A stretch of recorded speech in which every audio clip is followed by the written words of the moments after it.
এক ধরনের সমন্বয়হীনতা আমরা লক্ষ্য করছি সর্বত্র। সবাই ব্যস্ত কে কোন পদে বসবেন এই অভিলক্ষে। আমরা চাইবো প্রতিবাদের সংস্কৃতি বহাল থাক, হুম অবশ্যই পরিশীলিত ভাবে, মবক্রেসি, মব জাস্টিস কায়দায় নয়, এবং এর পাশাপাশি প্রতিকারও যাতে নির্দিষ্ট সময়ের মধ্যে নিশ্চিত করা সেটি ইনস্টিটিউশনালাইজ করা, এবং সেই সঙ্গে শিষ্টাচার যাতে বজায় থাকে, এবং সেই সঙ্গে যার যা কিছু প্রাপ্য, মানে শয়তানকেও তার ন্যায্য পাওনাটা বুঝিয়ে দেয়া, এই ব্যাপারে কোনো কার্পণ্য করা চলবে না। দেখুন, সত্যি কথা বলতে কি, ঝেড়ে কেশে বললে এক ধরনের সমন্বয়হীনতা আমরা লক্ষ্য করছি সর্বত্র। সবাই ব্যস্ত কে কোন পদে বসবেন এই অভিলক্ষে। হুম এবং যারা, মানে আমার ছাত্রী যারা প্রাণ দিলেন, হুম শুরুতে আবু সাইদ, পরবর্তীতে মুগ্ধ প্রমুখ, তারা তাদের যে রক্তের দাগ সেটা শুকোয় ওই অর্থে, প্রতীকী অর্থে। কিন্তু যারা দীর্ঘদিন ধরে পদবঞ্চিত ছিলেন, হুম তারা এখন তাদের প্লাইটটা রিড্রেস করবার জন্য ব্যস্ত হয়ে গেছেন। হুম এবং এমন একটি সময়ে এই ভয়ঙ্কর বন্যা আমাদেরকে আঘাত করলো। এটা একটা বড় চ্যালেঞ্জ হয়ে দাঁড়ালো আমাদের তাৎক্ষণিকভাবে মিটিগেট করার জন্য। জেলা প্রশাসনগুলো, যারা সংশ্লিষ্ট জেলা, তাদেরকে ব্যস্ত হয়ে পড়তে হলো। আর এক ধরনের মব জাস্টিস এবং মবক্রেসি, সেটা ইনস্টিটিউশনালাইজ হওয়ার সম্ভাবনা তৈরি হলো। এবং এর পাশাপাশি বিজয়ের যে আনন্দ, সেইটিকে শক্তিতে রূপান্তরিত করবার জন্য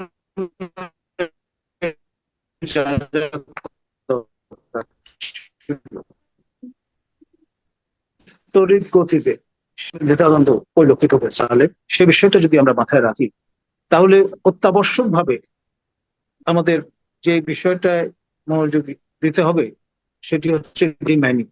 আপনি খেয়াল করে দেখেন, সামাজিক মাধ্যমে একটা ছবি আমাকে আমাকে খুব অ্যামিউজ করেছে। হুম আমাদের সাবেক সদ্য বিদায়ী মাননীয় স্বরাষ্ট্রমন্ত্রী আসাদুজ্জামান কামাল মহোদয়, সাবেক সদ্য বিদায়ী মাননীয় তথ্য প্রতিমন্ত্রী মোহাম্মদ আরাফাত, এবং আমাদের বর্তমান মাননীয় স্বরাষ্ট্র মন্ত্রণালয়ের দায়িত্বে নিয়োজিত উপদেষ্টা লেফটেন্যান্ট জেনারেল জাহাঙ্গীর আলম চৌধুরী, তিনজনের ছবি একই তার কাউন্টার পার্ট তাদের, আপনার hmm mister Verma, his excellency the high commissioner of India, তাদের সঙ্গে একই ফ্রেমে পরপর।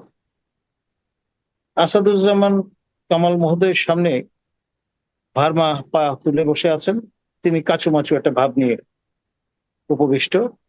একই রকমের ভঙ্গি আমরা আরাফাতের ক্ষেত্রেও দেখলাম। সেখানেও মিস্টার ভার্মা পায়ের উপর পা তুলে, মানে as if he is the বস।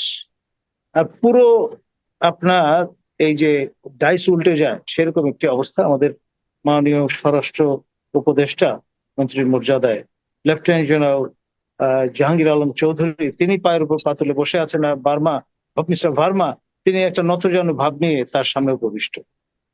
এই হুম যে সিম্বলিক রিফ্লেকশন, আর পুরো এর বডি মধ্যে দিয়ে ল্যাঙ্গুয়েজ বোঝা চেঞ্জ যায়, হয়ে গেছে।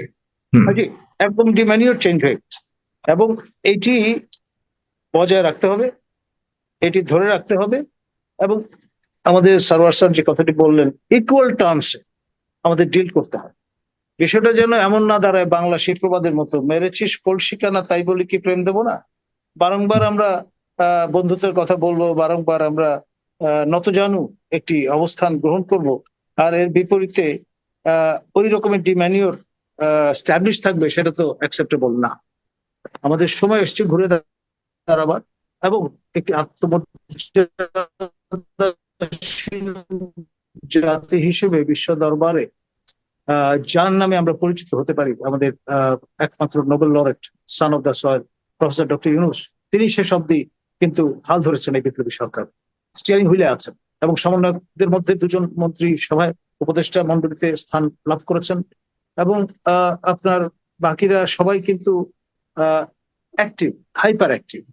তো হুম সেই জন্য এই যে মনোবল, এই যে চেতনা, আমরা চাই যে প্রতিবাদের যে সংস্কৃতি, প্রতিকারের যে সংস্কৃতি, সেটা ইনস্টিটিউশনালাইজড হোক। আপনার যদি আমরা ট্র্যাডিশনাল ব্যুরোক্রেসির উপর সবকিছু ছেড়ে দিই, তাহলে যেই তিমিরে ছিলাম সেই তিমিরে চলব।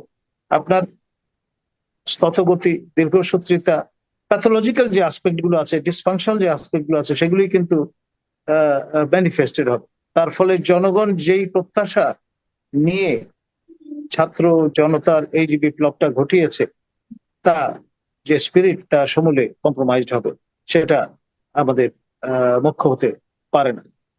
আমরা চাইবো প্রতিবাদের সংস্কৃতি বহাল থাক, অবশ্যই পরিশীলিত ভাবে, মবক্রেসি, মব জাস্টিস কায়দায় নয়, এবং এর পাশাপাশি প্রতিকারও যাতে নির্দিষ্ট সময়ের মধ্যে নিশ্চিত করা যায়, সেটি ইনস্টিটিউশনালাইজ করা, এবং সেই সঙ্গে শিষ্টাচার যাতে বজায় থাকে, এবং সেই সঙ্গে যার যা কিছু প্রাপ্য, মানে শয়তানকেও তার ন্যায্য পাওনাটা বুঝিয়ে দেয়া, এই ব্যাপারে কোনো কার্পণ্য করা চলবে না। আর আমাদের যে হিস্টোরিক্যালি ট্র্যাডিশনালি আমরা সবচাইতে homogeneous nation state south Asia, খাদ্যাভ্যাস থেকে শুরু করে চলাফেরা, পোশাক আশাক, তারপর ধর্মাচরণ ইত্যকার চিন্তা থেকে, দৃষ্টিকোণ থেকে কোনো অবস্থায় এমন ব্যবস্থা রাখা যাবে না যাতে আপনার অথরিটেরিয়ান টিরানি আবার পেয়ে বসে, আবার জেকে বসে, যেই নামেই হোক। আর এর পাশাপাশি আপনার খলিফা হারুনুর রশিদ কিংবা খোলাফায়ে রাশিদিনের সময় যে পার্সোনাল টাচটা সর্বোচ্চ পর্যায় থেকে পাওয়া যেত, সেটি নিশ্চিত করতে হবে।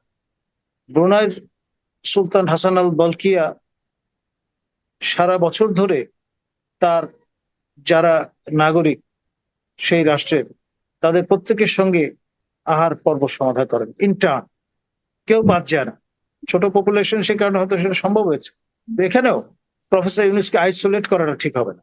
আপনার যমুনায় তিনি যাতে এই সোনার খাঁচায় বন্দী হয়ে না যান, তিনি গণমানুষের পালস অনুভব করেন। তার যেই গ্রামীণ মডেলটা তিনি এটা এস্টাবলিশ করেছেন, সপ্রমাণ করেছেন যে ব্যাংক অফিসিয়ালরা ব্যাংকে অফিসে বসবে না, they will reach to the clients. এই যে মনোভঙ্গিটা, মানে আদার ওয়ে রাউন্ড, সেইটা সর্বত্র আমাদের জাগ্রত করতে হবে, প্রতিষ্ঠিত করতে হবে। আর আপনার জাতীয় স্বার্থ এবং জাতীয় ঐক্যের প্রশ্নে কোন রকমের দ্বিধাদ্বন্দ্ব, মতদ্বৈততার কোনো স্পেস রাখা যাবে, কাম হোয়াট মে। আপনাকে ধন্যবাদ, একদম স্পষ্ট।